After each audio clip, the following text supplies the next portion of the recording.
And in this and the following lesson, we will look at how you can use the marker tools to their full potential.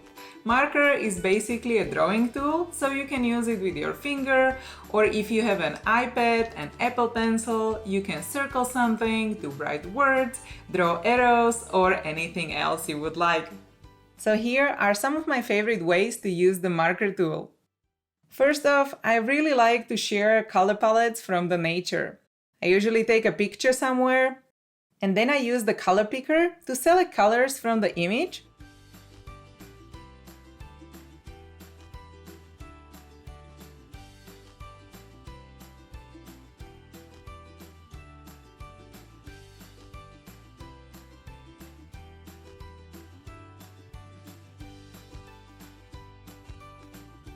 I draw these colors on the side, then I erase some parts of it so it's more put together.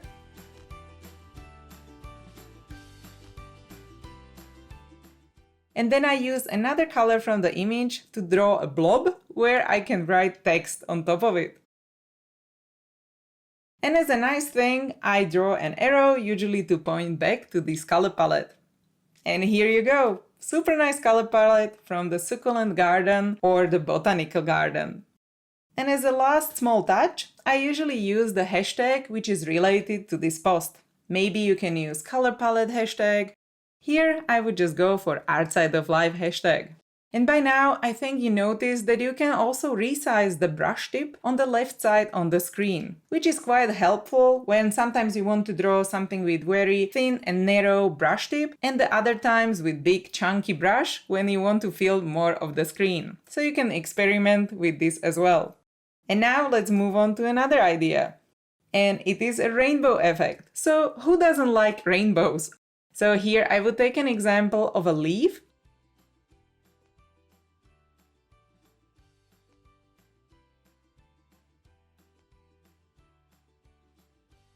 And I would select few colors from this leaf.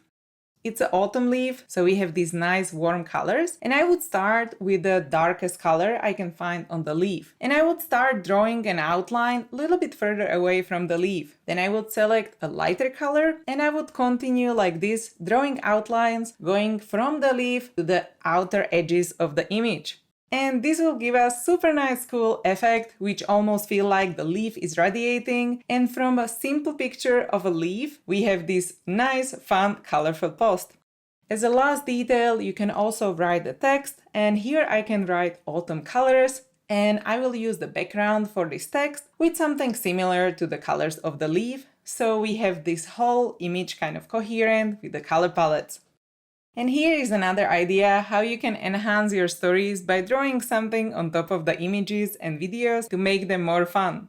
Here I have an image of llama. You can use the same rainbow effect and then you can just write, oh, it's so cute, or you can just write something what you assume the llama is thinking, or other ideas. I'm sure you can come up with something. So for example, you can imagine that the food is all that animals can think about, especially this llama, because it just wanted something what I had in my hand, which is not that great. So here I just created a little speech bubble and then I wrote, do you have some food? Or what can I get from you? Or anything you like. Another cool thing you can play with is drawing glowing effects on top of your images to emphasize the story moment. Here I'm selecting an image with a cool evening light, so I think the glow effect would fit nicely here. So here select the glow brush or glow pen and select the color from your image. Here I'm taking something yellowy or orangey. Then draw a line or a shape on top of your image or the main subject. So here I would try a few times to get the line right or exactly how I would imagine it. I would draw a little heart and then the line going around the pillars and around me and ending on the bottom right corner. Then select an eraser and erase parts where the line overlaps the object. In this case, the pillars and me. It can be difficult to get these edges right, so I usually make the tip of the eraser smaller to be more precise.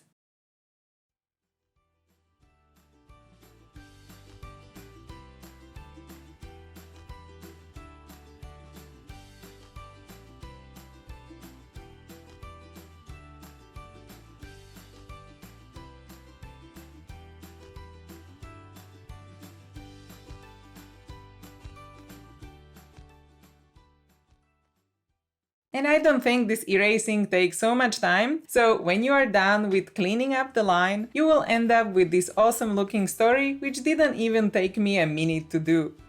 And you can get creative with the shapes and colors and the placements of the objects around which you will draw these lines. You can experiment with circles, more wobbly lines, zigzag lines, or triangles.